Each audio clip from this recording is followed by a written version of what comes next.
I think more with Joe Biden. He can't put two sentences together, and he's representing us on nuclear weapons with Putin and Xi and all of these very smart people. The media hates when I say they're smart, but let me tell you, they're very smart and they're very cunning.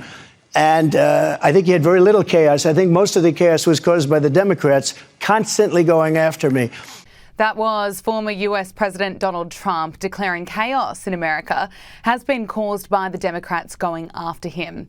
He made the comments as he went live with Fox News in a town hall in Iowa, but the shots fired at Joe Biden didn't stop there as he slammed the 81-year-old president for his handling of the southern border crisis. I had no wars. I'm the only president in 72 years. I didn't have any wars. And they love that narrative, but they use that narrative because they have nothing else. Now, the new narrative they have, as you know, is I'm going to be a dictator. That's going to be the new narrative because a guy like Biden, there's nothing he can run on. Everything he's turned out, it's turned out badly. The border is a disaster, the worst border in history. I think the worst border in the history of the world. The Republican frontrunner also explained to the audience how he's not going to be a dictator, and it's a political ploy to suggest that he will be. I think you have Bedlam. I think you look at Joe Biden, it's Bedlam.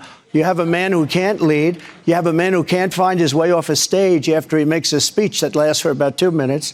No, I think Bedlam is Joe Biden. I think that he's using this. This is just a political ploy. Trump is a dictator. He wants to be a dictator. You know, it's interesting. I did a show, Sean Hannity. Did you ever hear of him? He's a very nice man. And he said, essentially, you're not going to be a dictator, are you? Tell me. I think he was trying to give me a nicer question that maybe you guys would. He meant it very well. I said, I'm going to be a dictator for one day. We're going to do two things. The border, we're going to make it so tight you can't get in unless you come in legally. And the other is energy. We're going to drill, baby, drill. After that, I'm not going to be a dictator.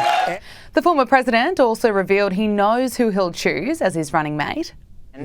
If you are the nominee, which I know you expect to be, who would be in the running for vice president? Well, I can't tell you that, really. I mean, I know who it's going to be. Give us a hint. I'll give you. We'll do another show sometime. Well, what? Donald Trump appeared on the Fox News town hall on Wednesday as he skipped CNN's Republican debate, where Florida Governor Ron DeSantis and Nikki Haley were the only candidates participating. You know, Nikki Haley is running.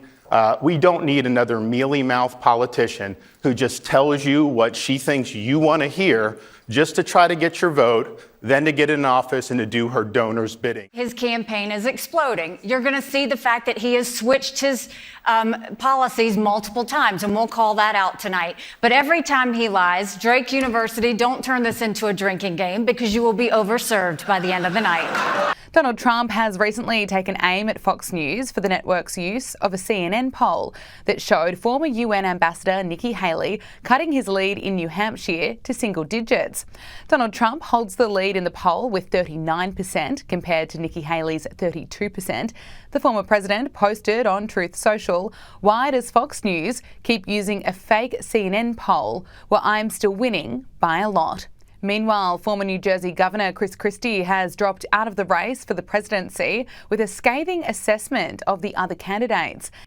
Well, look, Christie wasn't one of the ones we were keeping an eye on to be the eventual nominee, but he has been a very influential part of the Republican nominating process. In particular, he's been the strongest anti-Trump voice among those on the running to be on the ticket for the Republican nomination. And so he dropping out today shows quite clearly that this is a race that's whittling down to just a few key players.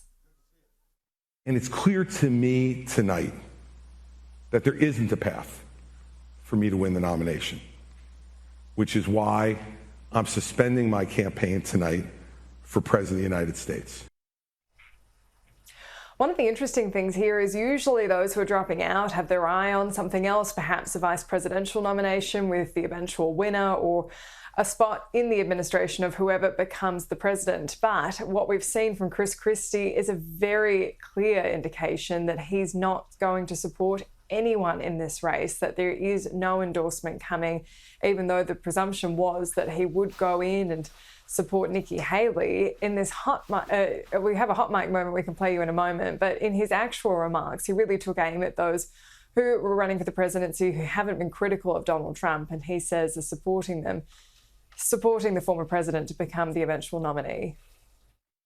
My goal has never been to be just a voice against the hate and the division and the selfishness of what our party has become under Donald Trump. I am going to make sure that in no way do I enable Donald Trump to ever be president of the United States again. And that's more important than my own personal ambition.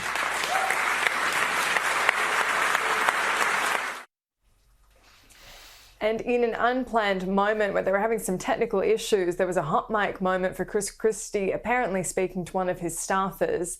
In these comments, he was quite critical of the other candidates and had this to say about Nikki Haley.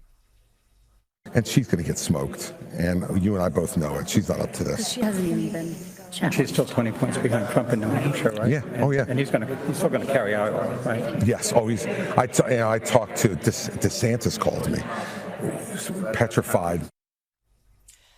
Simon, no one expected Christie to be dropping out today. We have the big debate between Nikki Haley and Ron DeSantis tonight on CNN. At the exact same time, Donald Trump is hosting a town hall on Fox News, and we're only just a few days away from the Iowa caucuses, the first vote for those who get to decide who will be the Republican Party nominee. And so this is very curious timing and obviously designed for maximum impact as Christie steps aside.